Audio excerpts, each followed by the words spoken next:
Cool.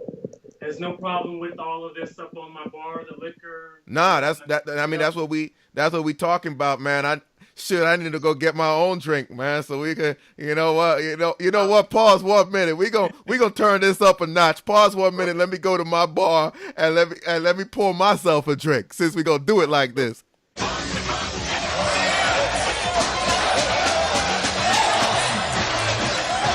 All right, y'all. Welcome to Blacks with Power, the show for blacks in America who want to discover ways to harness their power in order to protect the gains won by the struggles of the ancestors and advance the cause of freedom for themselves, their family, and others.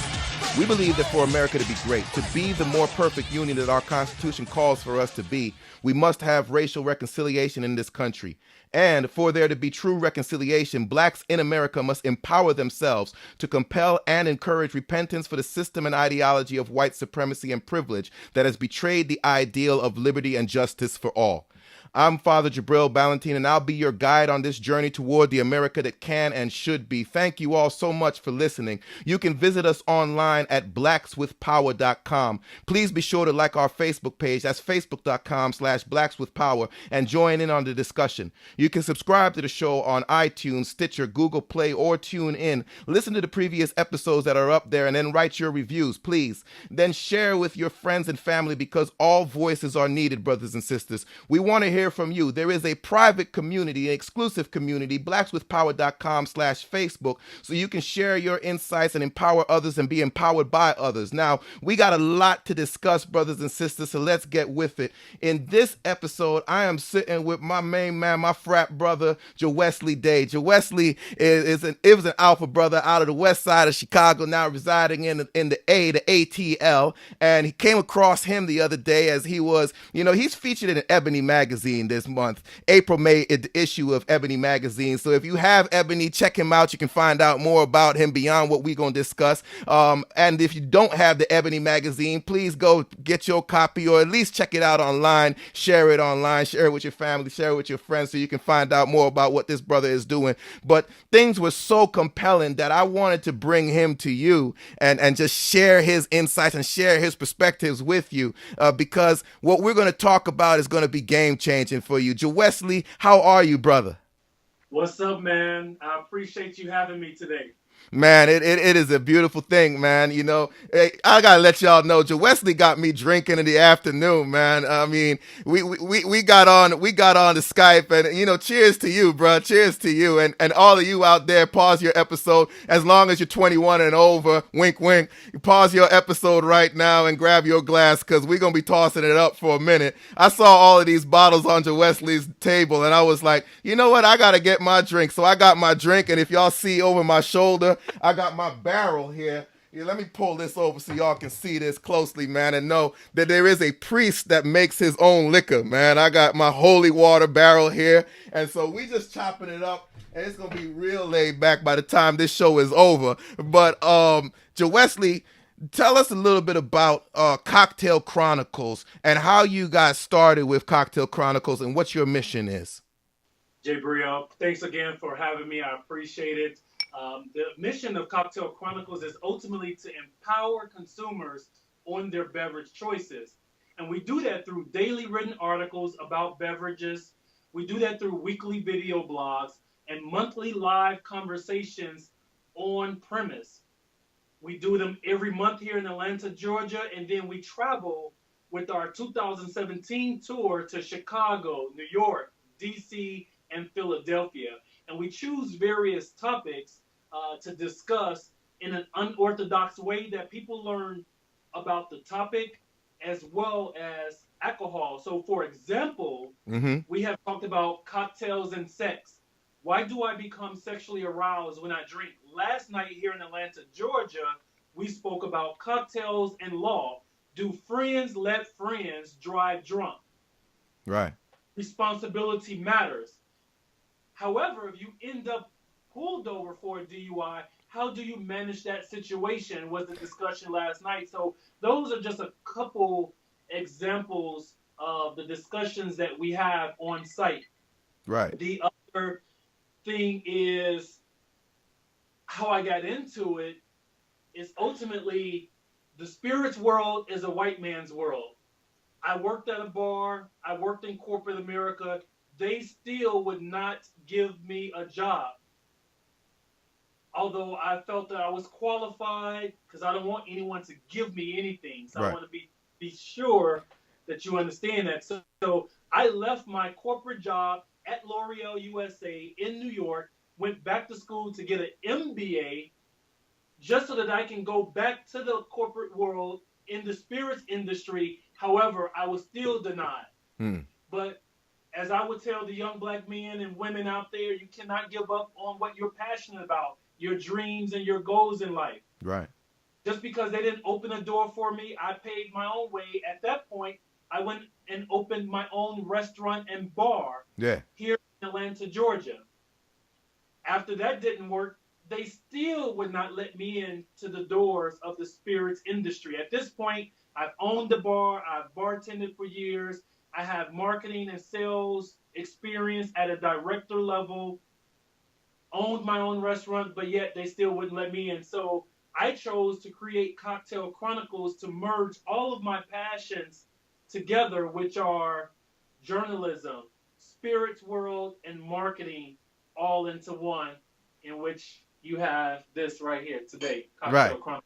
Right, man. You know what was most compelling for me, and the reason I thought you all needed to hear from Joe Wesley urgently is because unpacking that line where he said a minute ago that the spirits world is a white man's world, and all of you out there who are on the rise or have ambitions of being on the rise have always heard that, all of the deals that are made on the golf course, that if you really want to get into the echelons of power, you got to get some golf game. I'm out there on the driving range now trying to figure out, I'm good with a baseball bat. Don't let nobody fool you. I can swing a bat, but swinging that golf club is something new to me. So I live on a golf course, and everybody's like, my dad, my stepfather is always like, you got to get out there. You got to learn to play, because if you want to play in the business world at these top levels, you need to get your golf game up. And one of the things that and you all always agree about that. We that's hands down. Everybody agrees that you got to learn golf, or you got to learn one of those white people sports, like squash or something like that, badminton, something like that, where they go and make the deals, right? So at the same time, like Joe Wesley said about spirits world being a white man's world, just talking about the fact that, in the same vein, you need to get your drink game up. It's like black folks, we have this habit of, we drink the same thing. We drink a Hennessy and Coke, we drink a rum and Coke, we drink some Ciroc or something like that. Yeah, and maybe if we've been around a little bit, we might drink some Belvedere or some Grey Goose or something like that. But we keep it basic. It's almost like a two step. That's my dance move of choice. A two step. As long as I keep it right here, I'm good. Whatever comes on, I'm I'm good. feeling that, Gabriel. I'm taking that line. I like that. I like two step. Yeah, that's how we drink. We stay in that little box, right? And Joe Wesley is trying to help y'all understand that if you want to be able to step into those echelons of power, you got to learn to step outside that box in your drink world, in your drink game. And so, I want to start the discussion on this. And I know you have the campus edition in order to prepare college students on interviews and when businesses and corporations start to take you out. I know when I was interviewing for PricewaterhouseCooper and thought I was going to be a consultant and everything else, that's where we met. They took us to the bar, even though I was underage. PricewaterhouseCooper, Anderson Consultants, all of them, they take you to the bar, and they want to see how you're going to handle your liquor. They want to see what type of drinks you're going to choose. So what do you think, brother? What would you say is the single most important reason, the single greatest reason for why someone needs to get their drink game up? I mean, you said it very clearly. Deals are not only made on the golf course. I would not be surprised if more deals are made over drinks and cocktails. So I tell people all the time, you cannot be afraid to go out and have a cocktail with your boss, with your superiors, with your peers, because at the end of the day, when you go out with the boss, you're building a relationship. Right. All right. And when you're going out with the boss, that boss is going to share information with you that other people may not get. For example, if I go out with the boss, he may give me a nudge to say that supervisor or manager or director position is going to be opening up in Right. 3 months. And he may be tapping me to say, hey, I think you should apply for it. Because here's one thing that I know is that people hire who they know and who they are comfortable with. Right. And so if it's between me and someone else who's declined to go out with the boss, but I go out once a week or once a month with the boss, we have cocktails, just sitting back chilling. He's gonna hire me before he hires that other person, because if he's out drinking, I'm drinking, he's comfortable with me. Right. He's not comfortable with you, even if our work performance is to the same level, even if we have the same academic background, he's going to hire who he's comfortable with, and most likely that's going to be the person that's going out having cocktails with Mm-hmm. you. So you miss out on opportunities by declining not to go out with the boss. Right. And then it's kind of like we were talking because y'all, I talk with folk offline all the time, right? Before we get them on the show. And so there's so many conversation angles that we unpack before we get to y'all. And there's some things that I don't want to miss out. But, one of the things that we talked about before, and I really like you to unpack, and I think I have some questions about that as well. Just some tips and some guides for the listeners out there, right? And I'm going to get them from you, and I'm going to write them down too. Because I'm kind of outside the box, but I just like got a modified two-step. You know what I mean? I got a two-step with like a shimmy. Gabriel, bro, you are more informed than a lot of other people. We've had the background conversation, and you're a step above most. You may not be all the way there, but give yourself some credit, bro. Amen, bro. Amen. So now, because we talked about y'all is not just being able to go out and have a drink, right? That's an important first step, right? I mean, Garvey talks about that in Message to the People, the Course of African Philosophy. Garvey talks about knowing how to go out and have a drink and how to drink responsibly, and that's what I see Joe Wesley doing. You see all of these advertisements talking about drink responsibly, but nobody's really telling you how to drink responsibly. Joe Wesley through Cocktail Chronicles is doing that, and I'm going to direct you to him. You go to my site, blackswithpower.com/shake it up, and you can get over to his site. That's blackswithpower.com/shake it up, and you get on his list, and he'll teach you how to drink responsibly, what it means to drink responsibly, right? But beyond just being able to go out and get a drink, we were talking about, what types of drinks you go out and get, right? And I said one of the things that I love to pull out when I go into white circles, right, is a rusty nail. Rusty nail is a mixture of Drambuie and Scotch whiskey, right? And it's always interesting when I order a rusty nail to see the reactions of the wait staff, of the bartender, of the people around me who may hear it, that some of them don't even know what a rusty nail is, and it kind of moves you up a notch, right? Yep. So talk about that, just and our penchant, because you talk about all the time, our penchant for what we know, what we heard about in a rap song, or what we heard about somewhere that some pop culture icon is drinking, who themselves don't really know anything about drinks, but they're drinking Hennessy and Coke, and so we drink Hennessy and Coke, but we don't know about the breadth and depth of cognac that is out there, right? So talk to us about that, brother. So I mean, you touched on a couple of things there that you're probably not even realizing is one, when those rappers are going out there rapping about something that they really don't know, and they're throwing the names out there, Hennessy, Ciroc, and we follow them. So we go and follow, and we go and drink Hennessy because we saw it in a rap video or someone rapped about it, making these organizations millions of dollars, okay, Right. millions, billions at that, because the beverage industry is $1 billion industry, and so we have to challenge them as far as whether they're giving back to our community. So that's one point. You talked about moving on up, and so with cocktails and Cocktail Chronicles and being able to move up, you have to get the knowledge. You can't be intimidated by it. It's the small things, such as a vodka cranberry. As a bartender, having been a bartender over 15 years, I'm impressed if a person just come and ask for a Cape Codder. Hmm. All right, a Cape Codder is just a vodka cranberry. Right. I'm so impressed by that you know this, or a Madras, vodka cranberry orange juice. So even if you're drinking the simplest things, learn the name of them, like a Right. Greyhound. I'm impressed if someone come and ask for a Greyhound, which is simply vodka and grapefruit juice. Oh So wow. it don't have to be as fancy as a Manhattan. And if you think a margarita or Long Island is fancy, we're not talking about none of that. But you know, um, Get your drink game up, son. yeah, get your drink game up because again, how you describe people look at you differently. Here's how they look at you differently. Here's the parallel to that. The parallel to that is seeing a woman with a Fendi or Coach purse, and another woman. I look how they admire each other's shoes and purses, and they're rubbing and touching, and it creates a whole entire conversation and admiration. Like you wear this Right. when you order drinks of a certain caliber, scotches and whiskey and bourbon, and maybe can speak to them a little bit.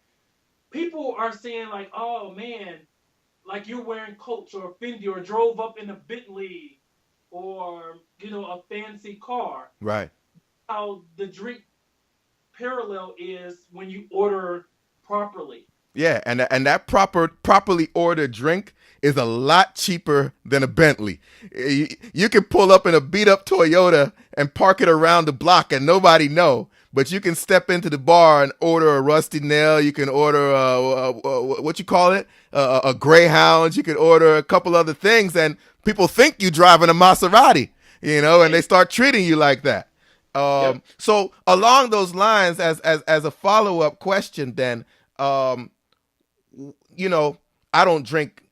I tell people all the time I'm a little prejudiced about my liquor, right? I drink dark liquor. Me and white liquor don't get along. So along those lines, like depending on what caliber or what classification of liquor you drink, of spirits you drink, could you give our listeners a few drinks that they probably know, but don't know the names for, or some drinks that they should know because that would help step their games up in the various classes? So, as a rum drink, a whiskey drink, a vodka drink, so on and so forth. What would you say to that? So I think the first thing and foremost, even if you're gonna order like quality drinks, such as maybe a Johnny Walker Black or a Scotch and whiskey, it's important. People are insulted when you mix it with cranberry juice. Like people, it's like you spill a drink on their white suit. So you have to be conscious of who you're around because certain drinks are really meant to be able to appreciate. So you probably at most maybe ask for a cube of ice, maybe two cubes when drinking some of the finer liquors, and that would be your scotches, your whiskeys, your bourbons. People admire when you are able to ask for it neat. So neat would be Right. the proper term versus asking for it straight. But bartenders get it, or you can ask for it chilled, meaning that it still won't. They're gonna shake it in some ice and strain it. So just be conscious of even if you're drinking finer brands, don't insult the brand by mixing it because you're killing it by mixing it with the cranberry juices or the soda. So Right. always keep that in mind. The Yeah. other thing is, as far as names of a drink, just remember the simple drinks. If you like vodka cranberry, I get it, you know, but at least ask for a Cape Codder. All Cape right. Codder. Um, because it makes a difference. And then ask for a Cape Codder with Tito's. People are impressed because now you are naming the specific vodka that you want. And then I'm always telling people, especially of black descent, that be conscious of ordering urban labeled drinks. For example, Ciroc, Hennessy, those Jack Daniels are urban labeled drinks. And if you're not with an urban crowd, you may want to just be conscious of it. I'm not necessarily saying that you have to change what you like, but when you're in Rome, you have to do as the Romans do. Right. And so people are labeling you unconsciously in their mind because you asked for Ciroc or you asked for Hennessy. And that becomes important for them because listen to this, Jay Bria, is when they're sending you out to their white clients Uh huh. who drinks the scotches, the whiskeys, the bourbons, the non-urban drinks, they're thinking in their mind that they may lose a deal or you're not going to have the full trust Right. of that client because you're ordering Hennessy and cranberry juice or Ciroc and Red Bull, Right. which speaks to a level of maturity of where you are in your drinking game. Right. So like they're saying the parallel to that is we can't hire him because he can't play golf with our major clients. Right.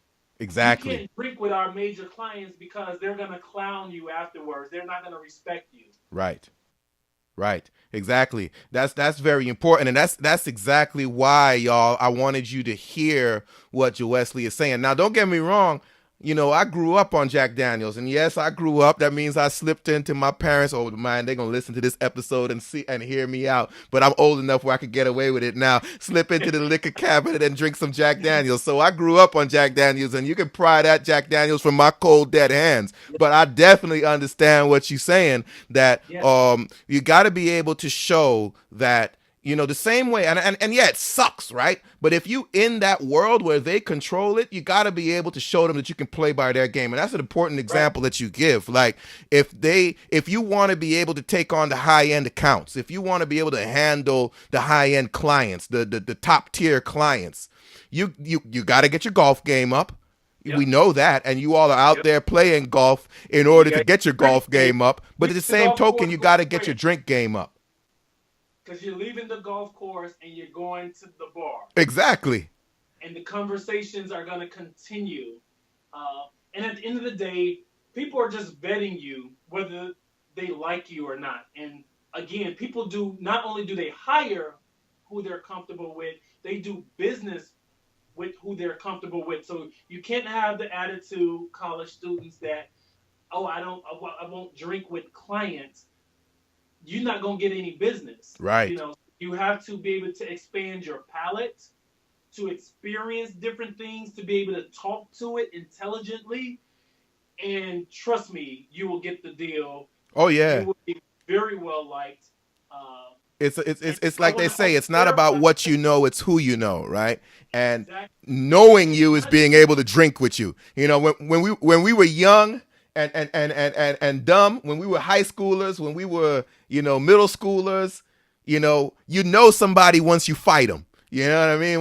right. Once we can shoot the five together, we familiar now. We know each other. Exactly. And once you get older, once you get in college, it's binge drinking, and hopefully none of y'all do that. Y'all see that college out there, one of those white fraternities where the boy drank so much that he had a 4.0 blood count.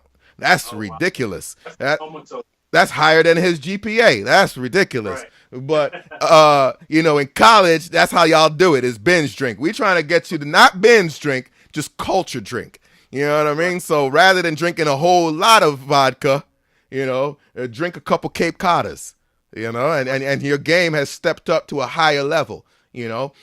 Drink a rusty nail. Your game has stepped up to a higher level. I'm gonna get you Wesley to put together a list of drinks that you all should look about, and you can find that on the website as well when you go to blackswithpower.com. That'll be on the resources mentioned in this episode that I do with every post. Again, blackswithpower.com/shake it up to get over to Joe Wesley's site, get on his list so that you can learn to drink responsibly.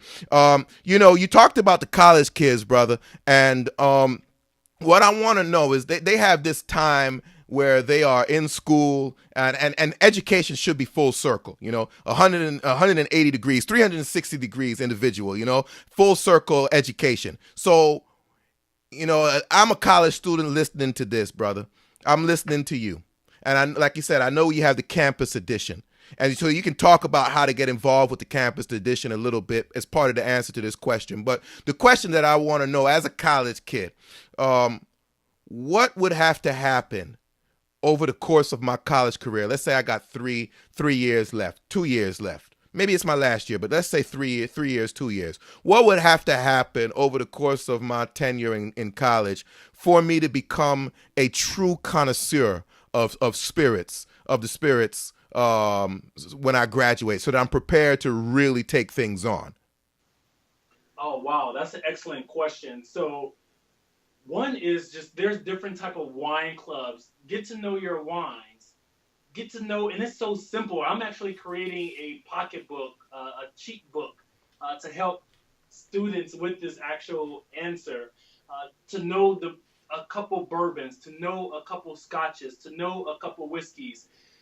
If you're in a business setting, try to stay away from the Long Island iced teas, the margaritas, because it just doesn't get you the respect level. It's like everyone else came to the boardroom with a tie on and suit jacket, and you showed up with just a collared shirt, button down shirt. That's You what ain't that's Russell Simmons yet. right. That's the appearance that you're giving when ordering margaritas, mojitos, things of that nature. And Right. again, you like what you like, and I'm not trying to discourage anyone from drinking any type of brand, but just know the basics of the game. Know what to steer away from. Know what people are looking for. There are wine classes that you can find anywhere. Stay tuned to cocktailcron.com, which is Cocktail Chronicles, and we can keep you in tune. You will read articles. You can come to some of our events to learn the do's and the don'ts. But at the end of the day, just know that there are unwritten rules and there are written rules when it comes to drinking, and you need to know both. Right. As long as you can play the game, you can win at the game. Yeah. Yeah, I love that last piece, man. In addition to all of it, but that piece of as long as you can play the game, you can win the game. Just to want y'all to understand, and this is why I wanted you Wesley on the show, is because it is part of the game. You know what I mean? This is part of the game. Just like learning golf, just like of course, at the core of the game, right, is knowing your work, right? None of this matters if you ain't got. I mean, we still black. Don't know if you was a white boy from Legacy and your mommy or your daddy, like Trump, like President Trump, your daddy had $1 million and so on and so forth, then you ain't got to know nothing. You can still become president. Excuse me, I Right. wasn't trying to go that way. But anyway, I think it's my homemade rum that's talking to me. Anyway, But you know what? That's a good point. If I can tag on to that, sure. is that you touched on a good point. Blacks are often very behind, as we are in a lot of things, because we didn't get the opportunity to start at the start line when everyone else did centuries ago. So now that we're in the drinking game. We're miles behind, and here's why, which is what you just touched on. Whites capture the information by default. All right, Right. we buy brands and we're brand loyalty oftentimes just because my mother purchased that soap, Right. that bath soap, so I buy that bath soap now. My mother bought that rice, so that's the rice I eat now. My mother bought that dish detergent to wash our laundry in or to do dishes in dish detergent. So we're brand loyalty oftentimes by default. If we see our parents drinking the finer wines, spirits, and craft beers, we just capture onto that by default, and then it becomes the behavior that goes with it. Right. Behavior meaning how to sip it, or you're going out with your family to dinners where you all purchase bottles, so you know the rules of testing a wine that you're buying by the bottle by being able to taste it and smell it first. Right. We don't get those behaviors by default. We don't get the brands by default because we didn't come from privileged homes. So oftentimes, in the black community, people were drinking Mad Dog 2020, Boone's Farms. If you were doing good, you may have been doing Jack Daniels or Hennessy, and no pun against those organizations, but that's what you grew up with. Right. And so it's a far cry from what they're doing on the other side of the railroad tracks. Right. Yeah. Yeah. Like the other day, I got introduced to some Lafroig. That's a Scotch. I'll let y'all know some Lafroig. It tastes Yeah, like barbecue, no, man. It's got this I don't smoky even know about flavor. that. And when you buy a bottle, it comes with a plot of land in Scotland. You know. Now, I'm about to write them because they're gonna send me a bottle of it. How about that? I know that's right, but you got to get your game up. I mean, I was privileged enough to have a mother who, my parents, my mom really emphasized this, after I grew up, after I became of age, to encouraging me. I think she got me in my first wine club, enrolled me in a wine club so that I could start exactly like you're saying, knowing wines, knowing more than Moscato, knowing more than Riesling, and really understanding how to pair wines and how to adjust wines to food and balance the flavors and so on and so forth. And again, when you go out to dinner, when you're taking clients out to dinner and you can understand what they're eating and pair the wine to their dinner for them, man, that's a power move. Yep, and make suggestions. And man, I mean, it gives you so many extra points or stripes on your shirt or your chest, and clients respect that. Employers respect it. What they don't respect is that if you overindulge, no matter how quality or good of a drinks that you're choosing and selecting, you can't overindulge either. Right. You know, and not to drink is not the answer either. Most college students think, oh, I can't drink. That's sending a sign that, well, guess what? Our clients do drink, and you wouldn't be a good fit with them. Right. And So, it shows the sign that maybe this person can't handle their liquor. absolutely, yep. And And they're you not drinking because written they rules. really can't handle it. I mentioned written rules and unwritten rules Right. earlier. Right. One unwritten rule in corporate America is never trust the person that don't drink, and I can explain that. Tell me if you want me to break that Oh, down. please do. All right, so I'm here with you, it but please do. is. And hopefully this is not too far X-rated for your audience, but I Oh think no, we it'll. got explicit content. All right, so here it is. A person that don't drink, ultimately, they're not going to indulge much information about themselves. That's number one, Right. or about their business, because if you go out in the corporate world among decision makers, and we're all having a drink, and Tyson over here is not drinking, I'm not trusting him. Tyson is taking in everything that we're saying and who's saying it and how the tone that they're saying it in, and he's not divulging nothing about his department. Right. Right. Because when you're drinking among decision makers, you're going to discuss things that you probably ordinarily Would not. should not discuss outside the boardroom. Right. If anyone went back and leaked that these conversations were held, it's more than likely going to be Tyson, who was not drinking. So that's one Right. part of it. The other perspective of it is, I always tell people, and this is the X-rated version of it, it's like having sex and having a third party just in a room looking at you. You're either gonna say two things: either join in, get in, or you're gonna say get the hell out. Lord have mercy. But And yeah, so it it's makes like people, voyeurism. yeah, it makes people feel uncomfortable, and even take the alcohol out of it. Take alcohol completely out. If I'm around a person that's too quiet, and we're with a group of people out at a restaurant, no drinking involved, I'm still weary of the person who is too quiet, that's not saying anything. Right. Right. They up to no good. They up to something. They're Yeah, suspect. You don't you trust them. trust. Right. So Right. never trust a person that don't tell you none of their business, but they right there listening to all yours, like, or Exactly. even not being communicative. So they're just dysfunct. So you just got to, there's that fine line you just have to be conscious of. Exactly, and that's the point in terms of, like you said earlier, playing the game and playing the game well.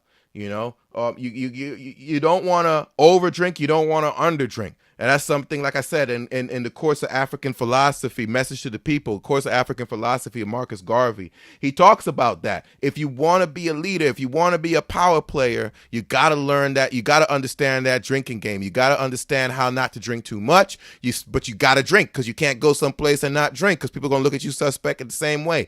And at the same time, like we said, in terms of stepping that game up, you got to understand how to show a higher class, a higher level of class in terms of the type of drinks that you drink. And so that's why I encourage you all to visit blackswithpower.com/shake it up. Shake it up. because that's Joe Wesley's signature, and all his emails that I get, it's always signed off "Shake It Up." And so, blackswithpower.com/shake it up. That'll take you over to Cocktail Chronicles website, and you can get on his list so that you can start learning how to get your drink game up, how to drink responsibly. Brother Joe Wesley, thank you so much for sharing this information today. Any parting words that you want to share with my listeners, please let us know. What's up? First and foremost, drink responsibly. You have to be safe, keep our roadways safe, drink responsibly. The second thing would be, if you're not a drinker, you're not into it, there's ways around it. Simply go to the bar beforehand. Tell the bartender beforehand to bring me tonic water with limes. I say tonic water with limes for the simple fact that it has an acquired taste that you're not going to gulp it down like a Sprite or Coca-Cola. You are going to sip it. It will give them the impression that you are in the game with them, sipping wise, when you are not. You Right. tell them, if this group takes shots, don't give me a shot. You put water in my shot. However, when you ask them to do that, you have to be willing to still pay the same cost as a drink, because in the world, one of the written rules are the only way that you can get away with drinking is that you're a priest or you're pregnant. Right. Outside of that, you really don't get a pass. So if you're not going to do it for whatever reason, you have to know how to get around it without letting them know, because we live in the world with millennials where, their mindset is, I just don't do that, and they think that's going to fly. You still need to play the game, but not play the game if that's what you choose to do. So there's ways around it. Right, right. And Joe Wesley will let you know more of those ways around it when you get on his list. Again, blackswithpower.com/shake it up. Take you over to Cocktail Chronicles website. You can get on his list, get more information from him about how to drink responsibly, how to step your liquor game up so that you can rise in the echelons of power, because that's what we're about. And so thank you all for listening. Now, I want to hear from you. I want to know what you think about the drinking game, what you think about using drinking as part of the game in terms of rising in power. Want to know what your thoughts are, what your objections are, what your rejections are. Be sure to like the Facebook page at facebook.com/blackswithpower and subscribe to the show via iTunes, Stitcher, Google Play, or TuneIn. Listen to the previous episodes, brothers and sisters. There's a lot of insight, a lot of wisdom. I've had the pleasure of interviewing a lot of individuals that are dropping gems for you, and then share your favorite episodes with your family, with your friends. A charge to keep we have, brothers and sisters. Remember that. The ancestors said it. A charge to keep we have. A God to glorify. A never dying soul to save and fit it for the sky. We have come a long way. Don't let nobody tell you otherwise, brothers and sisters. We as a people has accomplished a great deal, but we ain't there yet. So let us march on till victory is won. Live with power.